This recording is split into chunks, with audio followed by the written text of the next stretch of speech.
tumepita viwanda zaidi ya 7 kwa ajili ya kukagua matumizi ya mbolea zinazotumika kwa ajili ya kutengeneza gundi katika matumizi ya kutengeneza gundi kwa ajili ya veneer, plywood, marine board na vitu kama hivyo.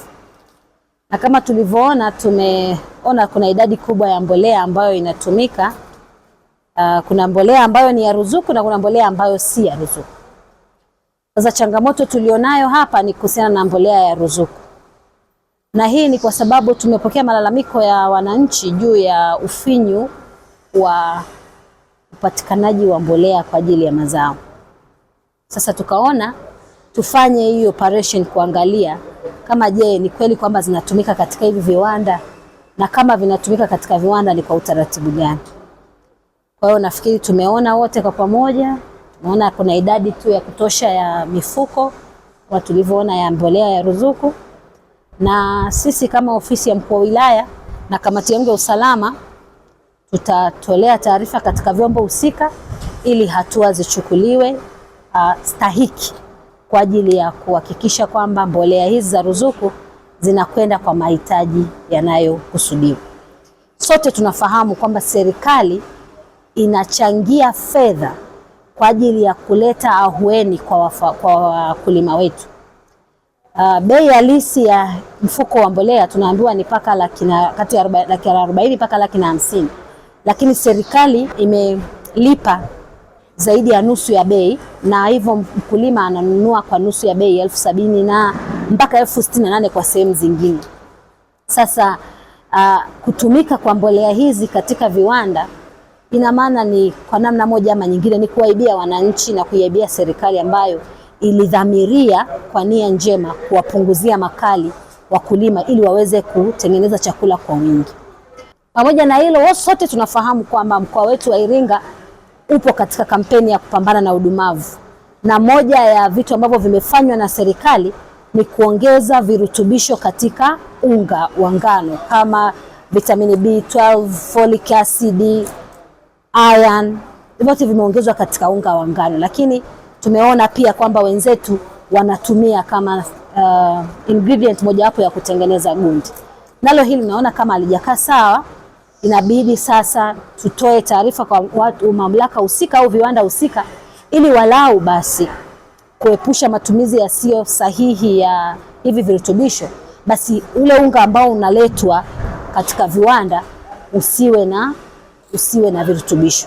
Tuna imani kwamba hili tutalipatia suluhisho kwa kuwasiliana na vyombo vinavyohusika, na hili tunaamini kwamba litafika mwisho au litatafutiwa njia nzuri zaidi ya kufanyika. Sasa katika kaguzi zetu ambazo tumekuja kwanza kuunga mkono jitihada ya uongozi wa halmashauri ya wilaya na wilaya kwa ujumla, na tunashukuru sana sisi Wizara ya Kilimo kwa jitihada hii ambayo mkuu wa wilaya ameifanya, kwa sababu tunaamini mbolea ni kwa ajili ya matumizi ya kilimo kwa wakulima, na tunapo import mbolea tunaamini kwamba inakwenda kutumika kwenye masuala ya kilimo.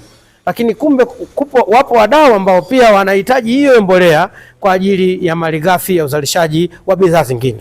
Kwa hiyo tutambue ya kwamba inawezekana kwamba wadau wakahitaji kwa ajili ya matumizi mbadala, lakini ziko taratibu ambazo wenzetu mamlaka ya mbolea wameziweka. Kama hawakufuata utaratibu ambao unatakiwa, basi na maana mbolea hii imenunuliwa ndani ya utaratibu wa ruzuku, kitu ambacho kwetu sisi upande wa serikali inaleta hasara na hatuwezi kukubali. Na tunawatoza faini, lakini pia tunawapa utaratibu kuanzia stoko hii walionayo itakapokwisha wafanye nini na hatua gani kuhakikisha kwamba sasa wanapata mbolea hiyo kihalali kwa ajili ya kutumia kama malighafi kwenye masuala yao ya uzalishaji. Kwa hiki kilichofanyika, kwa niaba ya mkurugenzi mtendaji tunapongeza, kwa maana kinaenda kuendeleza kwanza moja sekta ya mbao, lakini vile vile kuendeleza sekta yetu ya kilimo. Sasa mara ya kwanza tulijikita katika sekta ya kilimo, kuendeleza sekta ya kilimo, na sasa tunaona kuna wadau wengine ambao wameingia, ambao wanatoka sekta ya misitu, ambao wanatumia vile vile mbolea, wenyewe wanasema ni kemikali, wanatumia kama kemikali au kama bidhaa kutengenezea gundi.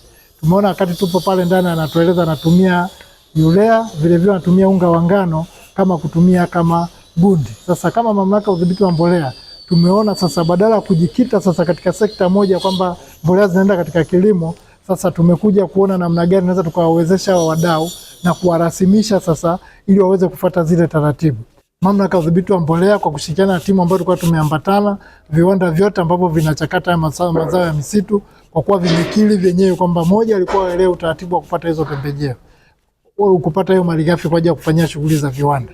Kwa hiyo kwa wote wametozwa faini ya shilingi milioni 15 fedha za Tanzania. Kwa hiyo hiyo fedha tunatakiwa kuilipa ndani ya siku 14, lakini kuanzia hapo kama mamlaka tumekwisha kuelekeza walete vijana tuwape mafunzo ya biashara ya mbolea, tuweze kuwasajili kwenye mfumo wapate vibali vile vya kuweza kuingiza mbolea ndani ya nchi yetu. Leo tumetembelewa na wageni kutoka serikalini, kutoka Wizara ya Kilimo, na katika ugeni wao huo wametuelekeza njia nzuri ya upatikanaji wa malighafi ambazo ni urea tukispecialize, na katika hayo tumeelekezwa njia sahihi, hatua kwa hatua, jinsi ya kufanya mpaka mbolea hizo zifike kiwandani kwetu. Na sisi kama kiwanda, mimi ni mwakilishi wa kiwanda na wakilisha kiwanda, tunaahidi kwamba tutafanya vile tulivyoelekezwa na Wizara ya Kilimo.